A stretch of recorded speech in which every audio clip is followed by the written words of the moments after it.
Hello everyone, আসসালামু আলাইকুম। Welcome back to my channel tasty cooking by Rakha. আজ খুবই মজার একটা ভর্তার রেসিপি নিয়ে হাজির হয়েছি। আর আমার আজকের রেসিপি হচ্ছে পাতাকপি ভর্তা। এই ভর্তাটা খেতে কিন্তু দারুণ মজার হয়। গরম গরম ভাতের সাথে আপনি চাইলে এক প্লেট ভাত এই ভর্তা দিয়েই খেয়ে নিতে পারবেন। এখন কিন্তু শীতকাল, আর এই শীতকালে কিন্তু পাতাকপি প্রচুর পরিমাণে পাওয়া যায়, আর এর দামটা কিন্তু অনেকটাই কম। চাইলে এই সময় কিন্তু এই লোভনীয় ভর্তাটা বানিয়ে খেয়ে দেখতে পারেন। চলুন তাহলে দেখি এই ভর্তাটা কিভাবে বানানো হয়।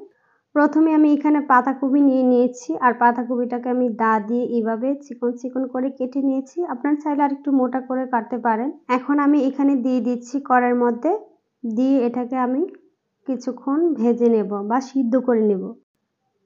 এখানে দিয়ে দিচ্ছি হাফ চা চামচ লবণ। লবণটা দেওয়ার পর ঢাকনা দিয়ে ঢেকে সিদ্ধ করব 5 থেকে 6 মিনিটের মতো। 5 থেকে 6 মিনিট পর ঢাকনাটা উঠিয়ে দেন নেড়ে দিব। দেখবেন অনেকটাই কিন্তু পানি ছেড়ে দিয়েছে। এইভাবে আমি নেড়ে ছেড়ে আবারও ঢাকনা দিয়ে ঢেকে সিদ্ধ করব আরও 5 থেকে 6 মিনিটের মতো। 5 থেকে 6 মিনিট পর ঢাকনাটাকে উঠিয়ে আবারও আমি নেড়ে ছেড়ে দিচ্ছি। আমাদের কিন্তু এখানে পানিটা অনেকটাই শুকিয়ে গিয়েছে, যেটুকু ছিল এটুকু আমরা এভাবে শুকিয়ে নিব। শুকিয়ে নেওয়া হয়ে গেলে এখানে আমি দিয়ে দিচ্ছি সরিষার তেল। এখানে অল্প সরিষার তেল দিতে হবে, বেশি একটা সরিষার তেল দেওয়া যাবে না। সরিষার তেলটা দেওয়ার পর এভাবে নেড়েচেড়ে আরও 2 থেকে 3 মিনিটের মতো ভেজে তারপর উঠিয়ে নিব। উঠিয়ে আমি সাইডে রেখে দিয়েছি। এখানে দিয়ে দিচ্ছি সরিষার তেল, আর তেলটা যখন কিছুটা গরম হয়ে আসবে তখন এখানে দিয়ে দিচ্ছি একটা রসুনের কোয়া, আর এখানে দিয়ে দিচ্ছি 3টা কাঁচামরিচ। রসুন আর কাঁচামরিচটাকে আমি এভাবে নেড়েচেড়ে 3 থেকে 4 মিনিটের মতো ভেজে নেব। যখন দেখব যে রসুনটা সিদ্ধ হয়ে গিয়েছে তখন আমরা উঠিয়ে সাইডে রেখে দিব। এখানে যে সরিষার তেলটা ছিল ওইখানে আমরা দিয়ে দিচ্ছি পেঁয়াজ কুচি। আমি এখানে একটা পেঁয়াজ কুচি করে দিয়েছি। এই পেঁয়াজটাকেও কিছুক্ষণ ভেজে নেব। পেঁয়াজটা এভাবে ভাজা হয়ে গেলে উঠিয়ে আমি সাইডে রেখে দিব। দেন এই সরিষার তেলের মধ্যে এখানে দিয়ে দিচ্ছি একটা টমেটো।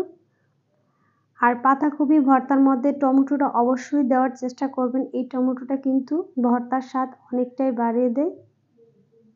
ঢাকনা দিয়ে ঢেকে 2 মিনিটের মতো সিদ্ধ করে নিয়েছি। এখন উল্টিয়ে দিচ্ছি। দেওয়ার পর আমি আবারও ঢাকনা দিয়ে ঢেকে সিদ্ধ করে নিব এবং ভেজেও নিব।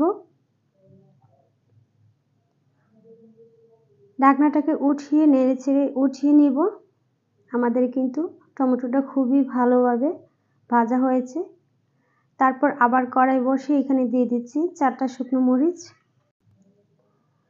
মরিচটাকে আমি ভালোভাবে ভেজে তারপর উঠিয়ে সাইডে রেখে দিব।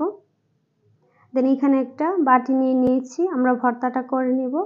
তারপর এখানে দিয়ে দিচ্ছি মরিচ, আর দিয়ে দিচ্ছি হাফ চা চামচ লবণ। লবণটার সাথে মরিচটা ভালোভাবে ডলে নেব, একদম মিহি করে ডলে নিতে হবে। তারপর এখানে আমি দিয়ে দিচ্ছি যে কাঁচামরিচগুলো ভেজে নিয়েছিলাম, সেই কাঁচামরিচগুলো দিয়েও ভালোভাবে মেখে নিচ্ছি। দেন এখানে দিয়ে দিচ্ছি রসুনের কোয়া। রসুনটাকে দেওয়ার পর ভালোভাবে রসুনটাকে মেখে নিচ্ছি।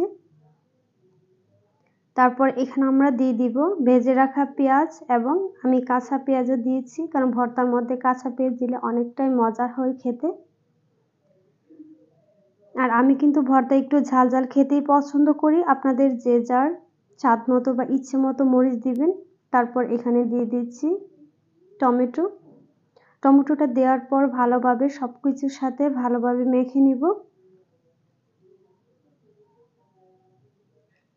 এইভাবে সব কিছু মেখে নেওয়া হয়ে গেলে দেন আমি এখানে দিয়ে দিচ্ছি যে পাতাকপিটা ভেজে রেখেছিলাম, সেই পাতাকপিটা এখানে দিয়ে দিব।